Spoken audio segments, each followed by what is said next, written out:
ጠብቆ አሳድጎ ከልጅነቴ አባት የሆነኝ ኡራኤል አባቴ ይለይብኛል ኡራኤል ይለይብኛል በክንፉ ሸፍኖ በቤቱ አሳድጎኛል።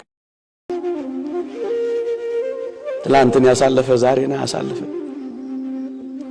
እኮ ይኸውላችሁ የሚጥለንም የሚያነሳንም ተስፋ የሚሰጠንም ተስፋ የሚያስቆርጠንም የሚያበረታንም የሚያደክመንም የምናየውና የምንሰማው እይታችን ነገር ብቻ ነው። እይታ ለዚህ ነው የማይታየውን እንጂ የሚታየውን ባንመለከት የሚታየውማ እውነት ነው ተስፋ ያስቆርጣል። የሚታየውማ እውነት ነው ሲባጓ ያሳንቃል። ብዙ ወጣቶች እኮ ተስፋ ቆረጡብን። ለምን? የሚታየውን ብቻ ስለሚያዩ ተስፋ ዛጋ ሚቆም ያበቃ ስለሚመስላቸው። በምድር ተስፋ ቢቆረጥ በእግዚአብሔር ተስፋ ይቆረጣል። እይታችን ነው። የቅዱስ ኢዮብን እይታና የሚስቱን እይታ ተመልከቱ። ሚስቱ የኢዮብን የባሏን ቁስሎች ብቻ ነው የምታየው። ቁስሎቹን ብቻ፣ ልጆቿን ማጣቷን ብቻ፣ የንብረቷን መጉደል ብቻ ነው የምታየው። በቃ ኪስህን ብቻ ካየ ተስፋ ትቆርጣለህ። ያጣውን ነገር ብቻ ከቆጠርክ ጸሎት ታቋርጣለህ። የጎደለብህን ነገር ብቻ የምትጀምር ከሆነ ለቤተ ክርስቲያን ለቅዱስ እግዚአብሔር ጀርባን ትሰጣለህ። ጥለው የሄዱትን ሰዎች ብቻ የምታይ ከሆነ ልዑል እግዚአብሔርን ትሳደባለህ፣ ታማለህ። እይታ ነው የሚወስነው። ከጎደለ ይልቅ የበዛብህን ማየት ስትችል ግን ከጠፋው ነገር በላይ የጠፋውን እጥፍ አድርጎ ሊሰጥ የሚችለውን አምላክ ማየት ስትችል ግን ያን ጊዜ ማመስገን ትችል። በኢዮብና በሚስቱ መካከል የነበረው እይታቸው ብቻ ነው። ኦርቶዶክሳውያን ምንድነው እይታችን? በሚፍለቀለቀው ነገር ውስጥ እግዚአብሔር ያወጣናል። መኖር በመሙላት ብቻ አይደለም፣ በመጉደል ውስጥም ያኖረናል። በመራብ ውስጥ ያጠግበናል። በውሽንፍርና በነፋሳት በውርጮች መካከል ያሞቀናል ብለን እናምናለን።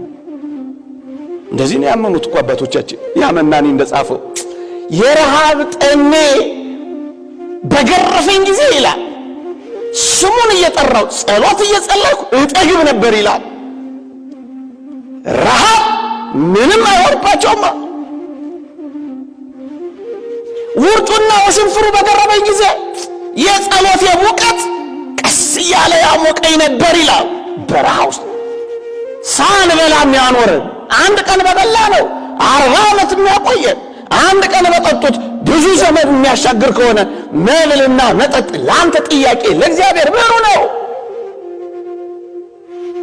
አየኸው ኢዮብን እይታውን ተመልከት። ቁስሎቹን አይደለም ያየው፣ የልጆቹን ጉድለት አይደለም ያየው፣ የቤቱን ሙላት መጉደል አይደለም የቆጠረው። የሰጠኝ እግዚአብሔር ነው። ቀድሞውንም የሰጠኝ እግዚአብሔር ነው። አሁንም የወሰደው እሱ ነው። ድጋሚም ሊሰጠኝ የሚችለው እሱ ነው።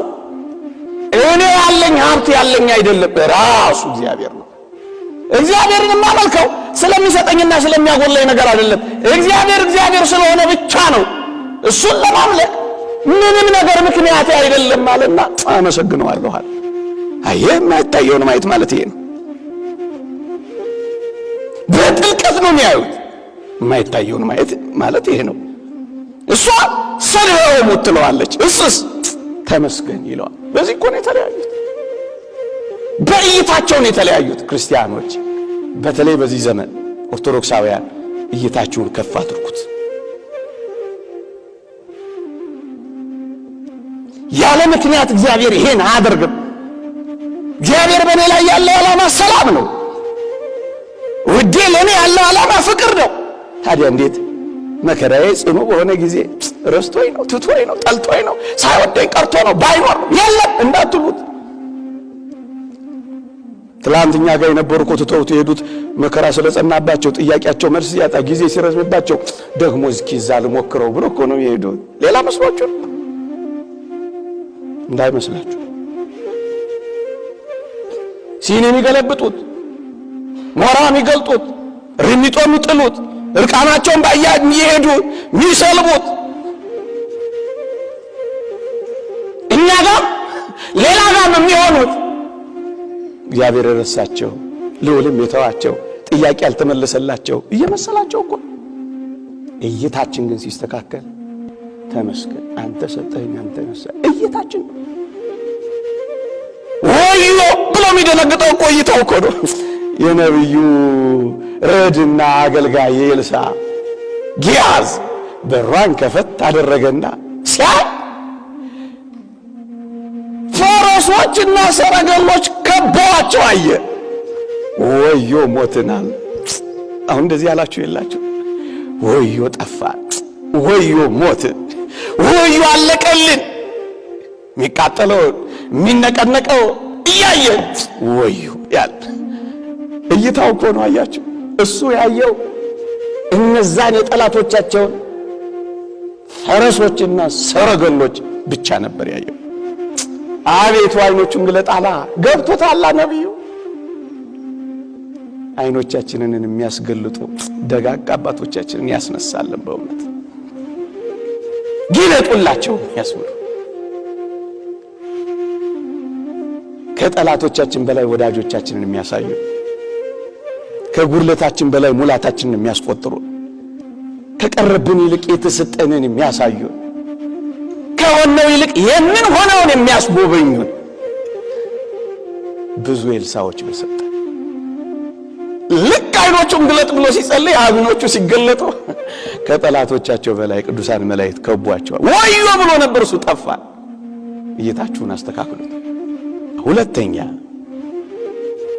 በመከራው ጽኑ በሆነ ጊዜ፣ ጥያቄዎቻችን መልስ ባጡ ጊዜ፣ ጊዜ በረዘመብን ጊዜ እንደ አንድ ጥልቅ ትምህርት ቤት እንውሰደው። ትምህርት ቤታችን እናድርገው። ሁለት ትምህርት ቤቶች አሉ። ከመከራ በላይ አስተማሪ፣ ከመከራ በላይ መካሪ፣ ከመካሪ በላይ ዘካሪ አይገኝም። ትልቁ ጉባኤ ቤት፣ ትልቁ መጻሕፍት ቤት መከራ እንደ መከራ ያለ ትምህርት ቤት። ሰው መታዘዝን፣ ሰው መራራትን፣ ሰው ትሕትናን፣ ሰው መስጠትን ከመከራ ይማራል። ታስታውሱ ይሆን በእነዛ ጥቂት የኮቪድ ወራቶች ስንቱ ነው የተረዳዳው? ስንቱ ነው ማዕዱን ያቋደሰው? ስንቱ ነው የድሆችን ጉሮሮ የደፈነው? ስንቱ ነው የቤት ኪራይ የተወው? አያችሁ መከራ እንዴት ሰውን እንደሚያራራ፣ መስጠትን እንደሚያስተምር፣ መፋቀርን እንደሚያመጣ እንዳትጠሉት። አንድ አሻራ አንድ ትምህርት ትውልን ነው የሚያልፈው። ይኸውላችሁ ሰውን ከስህተቱና ከራሱ ጽድቅ ልብ በሉ። ሰውን ከስህተቱና ከራሱ ጽድቅ እግዚአብሔር ሊገላግለው አንዳንዴ መከራውን ጽኑ ያደርግበት። ዝም ይለዋል፣ ጥያቄውን አይመልስም። ለምን? ሰው ከስህተቱና ከራሱ ጽድቅ እንዲወጣ። ለዚህ አብነት አለ። እሱም ቅዱስ ጳውሎስ ነው። እንዲህ የሚል ቃል ተቀምጧል። በመገለጥ ታላቅነት እንዳልታበይ፣ ልብ ብላችሁ አዳምጡት። በመገለጥ ታላቅነት እንዳልታበይ የሥጋዬ መውጊያ እርሱም የሚጎስመኝ የሰይጣን መልእክተኛ ተሰጠኝ አለና ይሄውም አለ እንዳልታበይ ነው። እስከ ሦስተኛው ሰማይ ተነጥቋል። መጀመሪያ ከልዋሪቁን እስከ ደማስቆ ገስግሶ የእግሮቹ ሸጎና እስኪነቀሉ ድረስ ተንከራቷል። በዚህም ጥቂት እንዳይታበይ ደግሞስ እስከ ሦስተኛው ሰማይ ወጥቶ ሰው ሊሰማው የማይችለውን ቋንቋ ሰምቶ ተመልሷል። በዚህም እንዳይታበይ እና ምን አድርጎታል? በመገለጥ ታላቅነት እንዳልታበይ የሥጋዬ መውጊያ እርሱም የሚጎስመኝ የሰይጣን መልእክተኛ ተሰጠኝ ካለ በኋላ ይኸው እንዳልታበይ ነው አለ። አንዳንዴ እንዳንታበይ ጥቂት ይጎስመን ይችላል። ጥቂት ሊወስድብን ይችላል። በራሳችን ጽድቅ ተመክተን እግዚአብሔርን እንዳንሰድበው እንዳናማው ከእሱ እንዳንወጣ እግዚአብሔር ሊያጎርልብን ይችላል። እግዚአብሔር በበሽታ ይሁን በጤንነት ወደሱ በምን እንደሚያቀርበን እኛ እናውቅም። ቅዱስ ይስሐቅ እንዳለው በጤንነት ይሁን በበሽታ እግዚአብሔር ወደ አንተ የሚመጣው በምን እንደሆነ አታውቅም ነው የሚለው። እያሳመመ ያቀርበን ይሆናል፣ እያጎደለ ያመጣን ይሆናል፣ ደጅ መጥኛ ያደርገው ይሆናል። ጉርለታችንን ልጅ ማጣታችንን መጸለያ፣ ጉርለታችንን መለማመጫ፣ የሆነ ነገር መውደሎት እሱ ጋር መውደቂያ ሊያደርገው ይችላል። ለዚህ ነው ቅዱስ ይስሐቅ የተባለ አባት እግዚአብሔር መከራዎችንና አስቸጋሪ ነገሮችን በጻድቁ ሰው ላይ የሚያመጣው ይላል ሰውየው ድካሙን እንዲያውቅ ነው ይላል። ድካማችንን እንድናውቅ ነው፣ ጠልቶን አይደለም። ድካማችንን እንድናውቅ ነው፣ ረስቶን አይደለም። ድካማችንን እንድናውቅ ነው፣ ባይወር ሆኖ አይደለም። ድካማችንን እንድናውቅ ነው። ከዚህ የበለጠ ዕውቀት ምን አለ? ያ አባት እንዳለው አንተነትህን አሳውቀኝ የኔን ድካም ደግሞ ግለጥልኝ እያለ ሁሌ ይጸልይ ነበር እንደተባለው አባት። ከዚህ በላይ ዕውቀት እኮ የለም። ራስን ከማወቅ የበለጠ ከትዕቢት የምታድር ወደ ትሕትና የምታደርስ ጽኑ ፈውስ የለችም። ድካሙን እንዲያውቅ ነው ካለ በኋላ መከራ ትሕትናን ይፈጥራልና ይላል። እኛ ራሳችንን በትሕትና እስክናዋርድ ድረስ ይላል አንተኛን መፈተንህ እውነተኛ ነገር ነው ይላል። በትሕትና እስክናዋርድ ድረስ በአንተ ፊት እስክንዘረጋ ድረስ አንተኛን መፈተን እውነት ነው። በሕይወት ውጣ ውረድ ውስጥ መከራ ሲገጥመንና ሲፈራረቅብን እግዚአብሔርን ደጋግመን እናየዋለን። ለእኛ የሚሰራልን ሥራዎቹ ይታወቁናል። ቅዱስ ዳዊት ስለ ስደተኞችና ከመኖሪያ ቤታቸው ተፈናቅለው ስለሚኖሩ ሰዎች በተቀኘው ዜማ ውስጥ ችግረኛንና ድሃውን ከሚነጥቀው እጅ ታድነዋለህ ሲል ዘምሯል። ከዚህ በተጨማሪ ቅዱስ ዳዊት እንዲህ ሲል ተቀኝቷል። እግዚአብሔርን ሁልጊዜ በፊቴ አየዋለሁ፣ በቀኜ ነውና አልታወክም። በእርግጥ ቅዱስ ዳዊት እግዚአብሔርን ፊት ለፊት አላየው። ይሁን እንጂ ንጹሕ ልቡ እግዚአብሔር ከእርሱ ጋር የመኖሩን እይታ በመላው ሕዋሳቱ እንዲታወቅ አድርጎለታል። ይህ ስለሆነለትም ነው እግዚአብሔር ቸር እንደሆነ ቅመሱ እዩ የሚለን። ወገኖች ይህ አይነቱ እይታና ቅምሻ ደግሞ ስሜታችን ሊደርስበት ከሚችለው ውጭ ነው። በጣም እናስተውለው የሚገባ ዋና ነገር እግዚአብሔርን ማየት ማለት አብሮን በመኖሩ የምናገኘው መንፈሳዊ ደስታ ማለት ነው። እርሱን የምናየው ደግሞ ችግሮቻችንን ሲያቃልልልን፣ ከጠላቶቻችን ሲታደገንና መልካም በሆኑ ነገሮች ሁሉ ሲጎበኘንና ሲባርከን ነው። በዚህ ጊዜ ታዲያ የእግዚአብሔርን እጅ ለመያዝ እንደርሳለን። እውነተኛ የእምነት መገለጫውም ይህ ነው። በዚህ ዓለም ላይ ልብን ብሩህ ከሚያደርጉ ነገሮች አንዱ ምንድን ነው ስንል ማየት ነው። የምንወደውን ማየት። ሰው የሚወደውን ሲያይ ፊቱ ይፈካል። ሰው የሚወደውን ነገር ሲያይ ልቡ ከአቅሙ በላይ ይለጠጣል። ሰው የሚወደውን ሲያይ ለመኖር አምሮቱ ይጨምራል፣ እንደገና አቅም ያገኛል። በተቃራኒው ሰው የማይወደውን ነገር ሲያይ ልቡ አቅም ያጣል፣ ኑሮ የመረረ ይሆንበታል፣ ጥያቄው ሌላ ጥያቄ ይፈጥርበታል።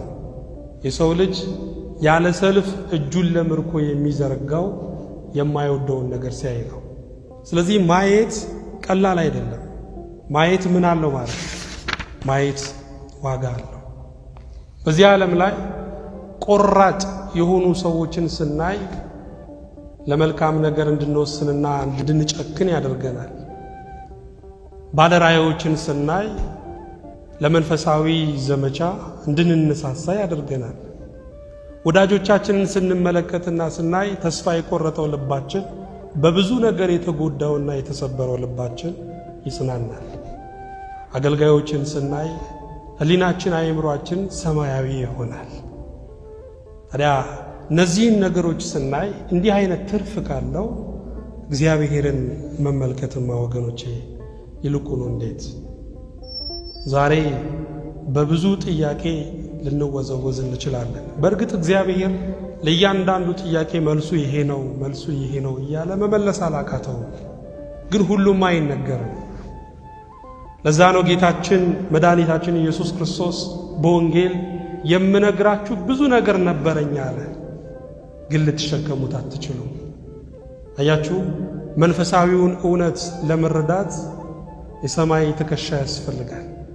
መንፈሳዊውን እውነት ለመረዳት የመንፈስ ቅዱስ አቅም ያስፈልጋል። ብቻ ጥያቄ ከውጭም ከውስጥም ሊመጣ ይችላል ወገኖቼ። እግዚአብሔርን ግን መመልከት ከቻላችሁ ከጥያቄ በላይ በሆነ ምክንያት ማረፍ ትችላላችሁ።